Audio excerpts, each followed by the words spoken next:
Supply chain disruptions are going to be with us for a while. Just because COVID is maybe starting to recede doesn't mean that all the things that are causing the disruptions right now are going to go away.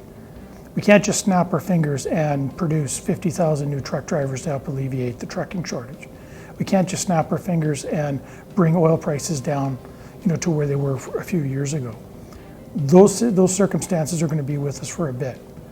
And so the best that people can do with their supply chains is do their best to muddle through, make the best decisions they can to minimize costs, minimize risks, and try to stay above board until things settle down.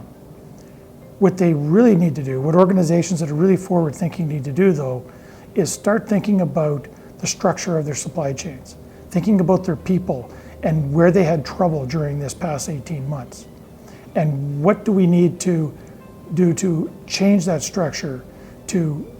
What steps do we need to take to remove the pain points that we had over the past 18 months so that when the next pandemic or the next disruption comes, we're better prepared to weather it out without having to spend a lot of time, money, and certainly stress on that situation. Every disruption is actually an opportunity, and an opportunity in a sense to improve and to get a competitive advantage over other organizations. Your supply chain is a tool that can give you a competitive advantage over your competitors. If you can deliver your goods or services faster, cheaper, and more consistently than your competitors, you have a competitive advantage over them.